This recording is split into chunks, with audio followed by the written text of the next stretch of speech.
had some technical difficulties again this morning. I'm sure it's due to everybody being on the internet. And I've been busy getting myself ready. Sometimes I wish I had a technical person that I could yell at because we're not ready. But it's just me. So I'll have to yell at me. Maybe not yell at all, but it's still frustrating when things don't work.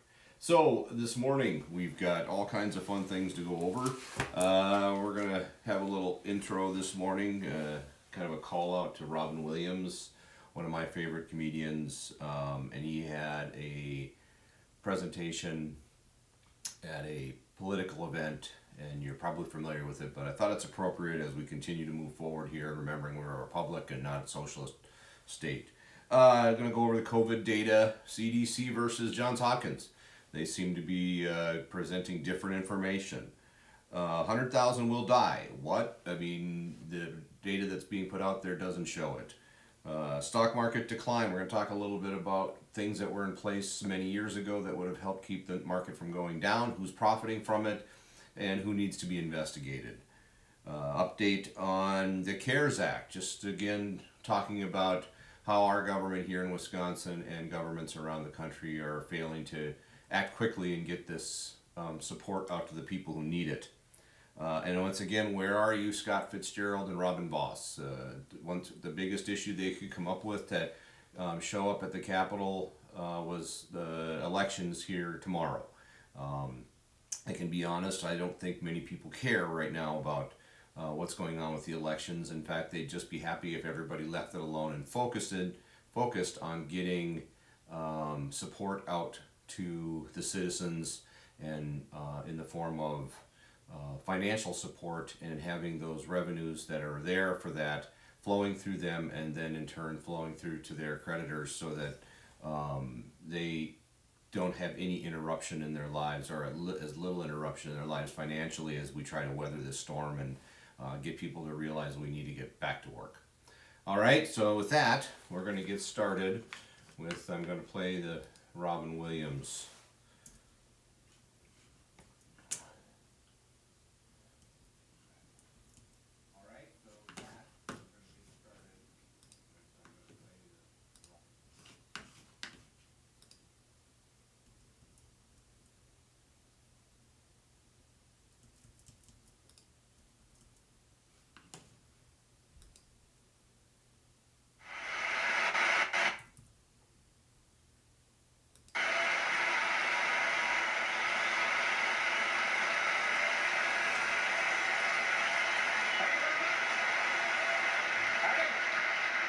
I'm the one that they're singing about. Yeah, I'm the Stars and Stripes Forever. Star Spangled Banner. You can call me Old Glory, but let's just keep it simple. Just call me Flag. Oh, say, can you see? Okay. Still flag humor.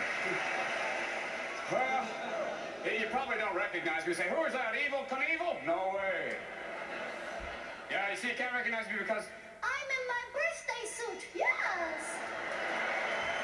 I'm wearing the original 13 here. Yeah. I remember Miss Betsy sitting there going, "Ooh, this could be the start of something big." Whoa! Oh, Tom, don't be a pain! yes. I was born June 14th, 1777. That makes me a Gemini.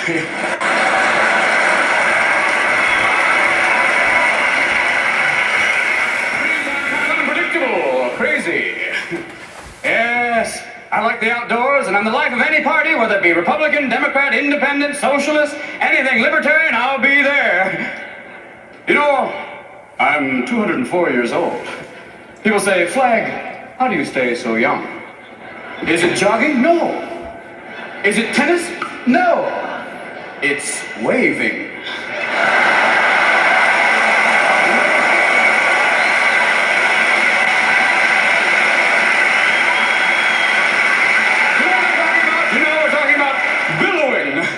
Furling and unfurling. Richard Simmons, eat your heart out. Yeah, but it hasn't always been easy for me, though. I had a tough puberty. Yeah, war, famine, invasion. And 1861, well, I had a little skin problem that broke out into 34 stars. But now, well, a little patience, and look what we got now. Look at this. Hold on here. Ha-ha! Ha-ha! Oh, 50! Everybody's on there. Look at this. Alaska. Hawaii. Yeah, we got your Tennessee. How are you doing today? Here's Vermont. You can't get there from here. And there's California. For sure, totally.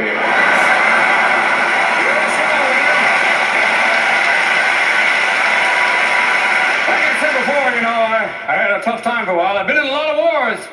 They fired missiles and muskets at me, but you know, come the dawn's really light, I'm still there. You know what I'm talking about? You know, I've been made into everything from designer jeans to t-shirts, and I've even been a cape for Mick Jagger. Well, all right! The rocket's right there, all right!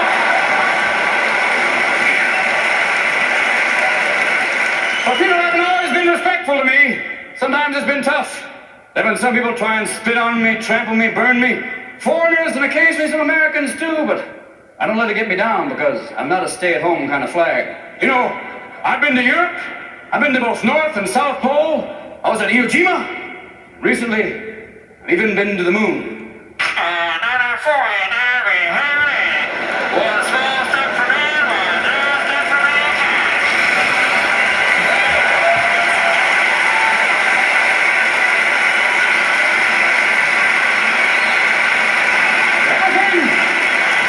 You see me in all sorts of different postures.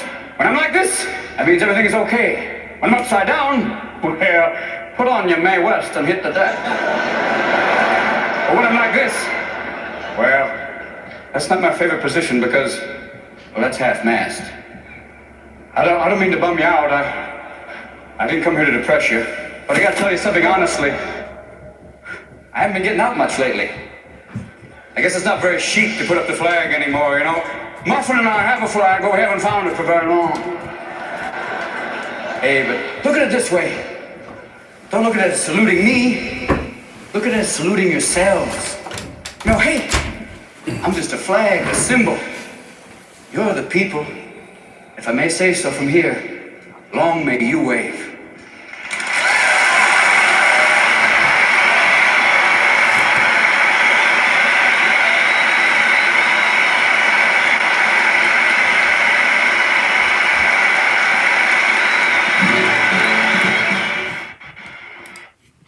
Well, as true today as it was when he did it. Robin Williams. We need to remember that as we go forward here and deal with the many challenges ahead of us as one person's making decisions for us and the people we elected to represent us in the Assembly and in our Senate here in Wisconsin continue to do nothing. And we'll get to that in a little bit longer. So, interestingly enough, over the weekend, I've been trying to figure out why we've got agencies and talk show hosts reporting different data. And for me, the CDC is the place to go get the information. But most of the news agencies are now using Johns Hopkins.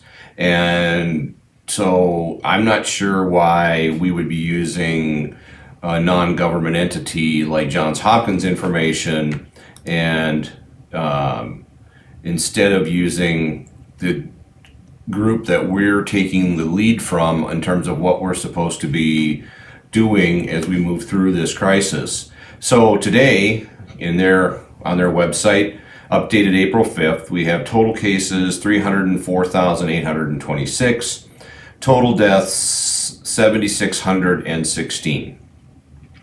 In addition, I think it's important to note when you look at a chart on the status of the crisis, be careful looking at charts that show a curve as it relates to the total number of cases. So it makes this curve look like it's just continuing to go up and up and up.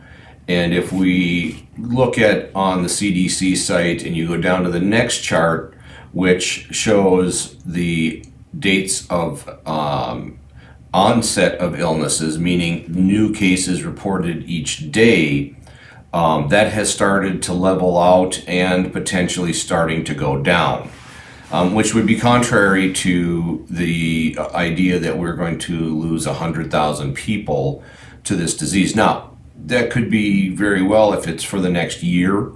If they're saying annually we're going to lose 100,000 people to this virus, we lose 62,000 people to the flu. So I'm going to try to print this out here real quick so I can show you what that looks like. Bear with me.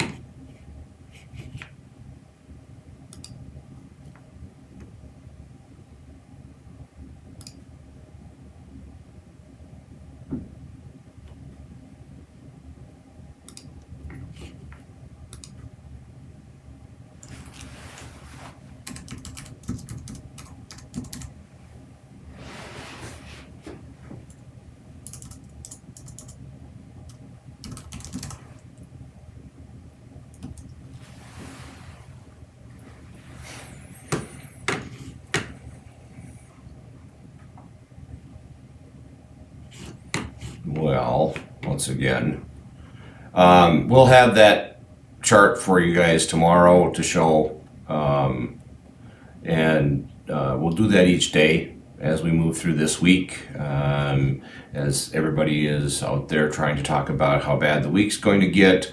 And again, the numbers just don't seem to indicate that that's going to be the case. So we will track that very closely and bring that information to you. And then pulling apart the CARES Act. So, we've got news out here from on Fox News discussing the fact that we're not going to see revenue from, and actually that was the Wall Street Journal, I apologize, that we're not going to see the funding getting to the states for unemployment until next week. It's very disappointing that the state hasn't taken action in itself to support the citizens of Wisconsin. We need to be contacting Scott Fitzgerald and Robin Voss and expressing our concerns and dissatisfaction with their total lack of doing anything. They were asked to come to the Capitol to deal with an election issue by the governor, which I think is absolutely asinine. But in addition, not to them being asked, many of them didn't show up, including Tom Tiffany. And I would think someone who wants to lead our state and lead the District 7 area would want to be providing that leadership, even if nobody else was there, standing on the Capitol steps, calling for everyone to get there and help the people who are being unemployed as a result of the governor's order to stay home. And they're taking no action at all. And where the Assembly and the Senate were talking about the $600 million surplus, now they're talking that there won't be any surplus at all. And they're not showing any projections, and they're not showing any reason for that. And the fact of the matter is, they should be taking that financial distress into consideration in terms of how long we can actually afford to do what we're doing. We're not losing the amount of people to the virus that we do with the flu. And everybody's just content to sit around and say, this is what we need to do. Well, to be honest with you, then, why aren't we doing it with the flu? 62,000 people every year die from the flu. We don't seem to care about that. We don't shut everything down. And plenty of people get the flu and are sick and we lose people to working. I mean, there are all kinds of reasons for dealing with the flu virus, but we don't. So there is just not a lot of logic being imposed here on how we're going to get this done. Let's see. I was reading something Speaker Voss had posted, and he says something to the effect, in a crisis, people look for certainty in elections during uncertain times. It's important that no one question the process. So again, the only thing that Tricia Zunker, Tom Tiffany, Robin Voss, and maybe Scott Fitzgerald, because he went ahead and was part of this presentation from Speaker Voss.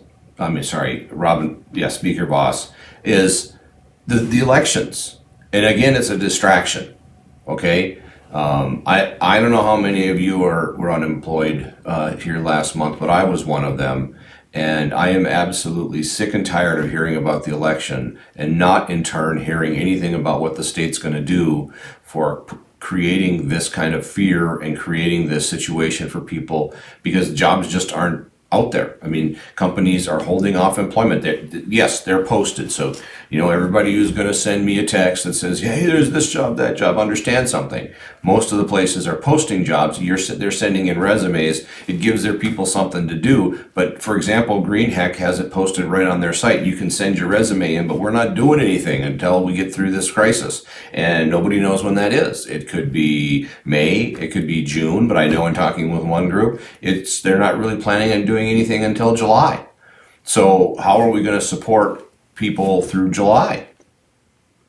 And how are we going to make sure they don't lose their homes? Because again, the consensus out there is there's no real direction from the federal government to how to handle forbearance. And you're only going to get a forbearance guaranteed by the federal government if it's a federally backed mortgage. So anyone without a federally backed mortgage is not going to have any support unless their individual bank chooses to help them in some way get through this. And, God hope they do. But that wasn't anyone's experience back in 2008, 9, 10, 11, as banks just went ahead and at their leisure foreclosed on people instead of just working with them to keep their homes, to restructure their loans in a way that worked. I mean, one thing I'm hearing again is that there was one presentation where they were saying that there's 3 options that are being considered. One, let's go ahead and we'll just have you pay a lump sum at the end of 3 months. There's a reason people were getting a forbearance. That's, again, absolutely asinine. 2, okay, well, we'll just refinance that after 3 months then. So then we can go ahead and get that caught up. And 3, which is the one that makes the most sense, is you just simply tack it on to the end of the mortgage. I don't know why we're talking about anything other than that. And you will not have me believe for a second that the banks couldn't handle a quarter without getting interest when they're pulling in millions and billions of dollars in profit. So, yes, that will be difficult for them, but they're not going to shut down. They're not going to lose their homes. And it's just going to affect the bottom line for a short period of time. So if we totally disrupt the market by putting people out of their homes again, destroying their credit, we'll be just as bad a place as we were before, because nobody will be able to do anything for years again. I mean, we're just starting to come out of what happened in 2008, 9, and 10, and now we are going to do it all over again. So hopefully somebody will make a better decision on that. Let's see. Call Scott Fitzgerald, what I was going to do this morning. But before we do that, let me grab my phone and let's read some texts from people this morning. Yes, some tweets this morning from people.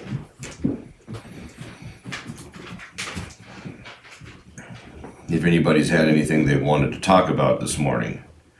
Jason Church, it was interesting, came out of the woodwork, and he's talking about elections again. He says right on his new updated Twitter page, he wants to help people in Wisconsin. I'll tell you what, Jason, why don't you start saying something about what we're going to do to help people who are unemployed and get the legislature back in session and dealing with all these issues instead of just simply doing nothing. I mean, we're paying them, they're getting their checks.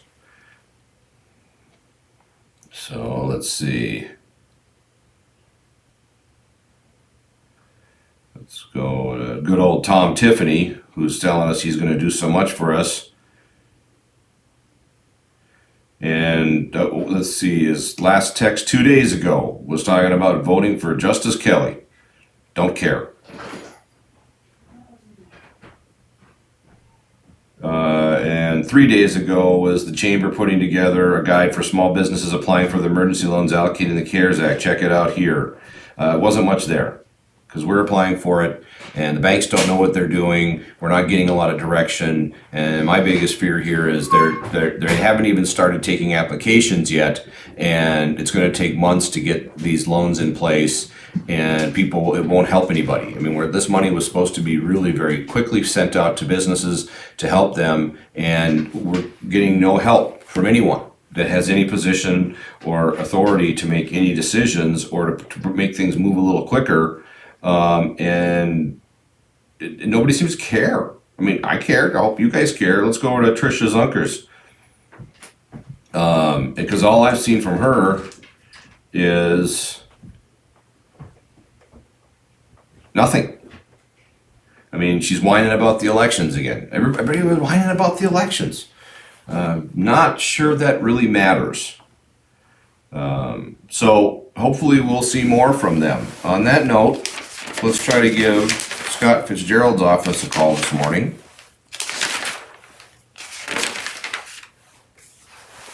And see if anybody will answer. Because in the last couple times I've called, nobody's answered.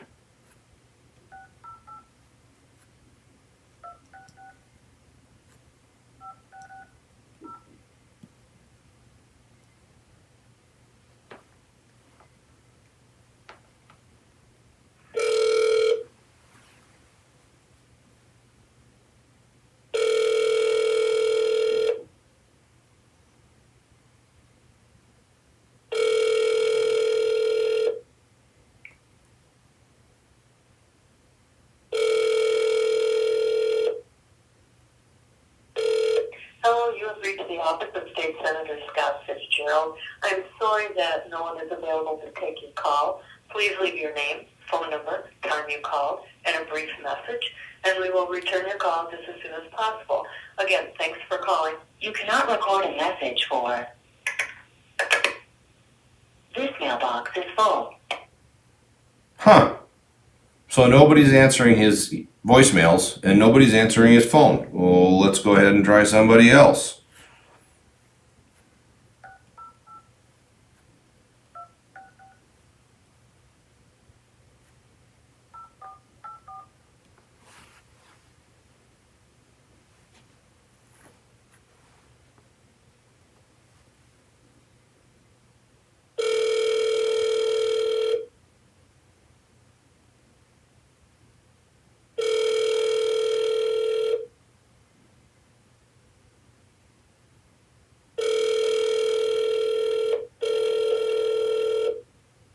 Please stay on the line while we locate the person you are trying to reach.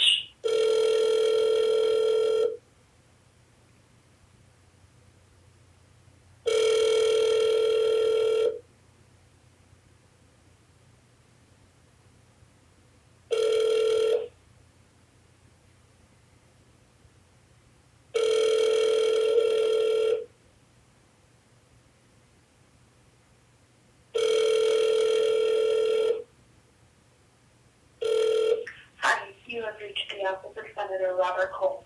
We are sorry to have missed your call. Please leave us your name, number, address, and the reason for your call. Thank you, and have a nice day. Record your message at the tone. When you are finished, hang up or press pound for more options.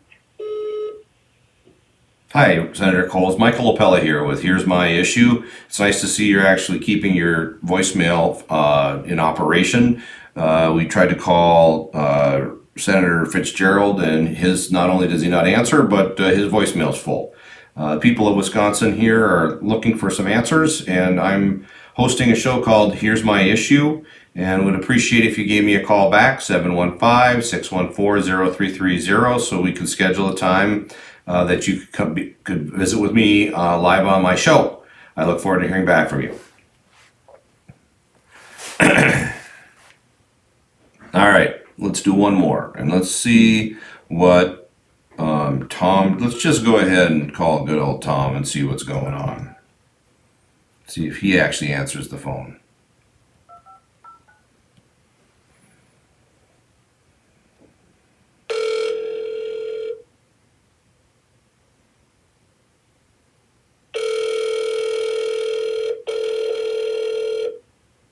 Please stay on the line while we locate the person you are trying to reach. Good morning. I couldn't hear you. Can you say that again, please? Good morning, Senator Tiffany's office. Good morning. My name is Michael Opella, and I'm hosting a show called Here's My Issue, and we're trying to reach members of the Senate this morning. Having a difficult time, but nice to see that Tom's office is answering. Would Tom be available this morning? I am not sure. Can you give me some more details? Details as to what? We want to know what my listeners and I want to know what's going on. I mean, we want to know why we're talking about elections when everybody's out of work and we're not doing anything to fix or adjust unemployment to help people out here. That would be one issue I'd like to talk about with Tom. Seems like everybody wants to talk about elections and nobody wants to talk about how people are still waiting for checks. You said you had a radio show or a podcast? I'm sorry. Yes. When you host a radio show? It's a show on YouTube. Okay. And we're live right now. Best number to reach you at? 715-614-0330. 0330. And how long does your show go for? It goes from 9 till 9:30 or so, depending on the calls we have. Okay. Oh, and I'm sorry. So, and that's just. I mean, are you taping it for tomorrow, or you're taping it for today? Because now we're after 9:30. I'm sorry. I want to be very clear on the details. If you can just have Tom call me back, and he and I can discuss if he'd like to come on during the show, because like I said, it runs from 9 to 9:30, but I go till 9:45 or even 10 o'clock if I have people available to talk on the show. So there's not really a set time, except for that we do start at 9. Thanks for the clarification. I appreciate it, Mr. Apella. Thanks so much. Thank you. Okay, take care. Have a good day. You too. Bye. All right. So now we've got everybody either running front or sending to their emails. We'll see if Tom calls back. Tom and I have talked in the past, and we'll see where we get with him on that. And we'll continue to try to reach out to senators and to members of the assembly to get them to come on and tell us what the plan is. Wouldn't it be nice to have a plan? I'd like to have a plan. And you'd think especially people like Tom Tiffany, who are looking to provide us with leadership here in the coming months, would actually be out there being vocal, standing on the steps of the Capitol when he's not. So let's see what happens with that. And it's a little shorter show today, but that's all right. We had some technical difficulties, and again, I appreciate everyone staying with me till the end. Please subscribe if you're watching this or you're watching it later. Please go ahead and subscribe, like the video. All that helps me to gain more audience. And of course, always share this, especially if you're on Facebook. Just share our videos. Let people see it and make a decision for themselves as to whether they want to subscribe or join us at 9 o'clock every morning. And on that note, I'd just like to say, God bless America, and stay safe, stay healthy, and get outside today. It's another beautiful day here in Wisconsin. All right. Thank you.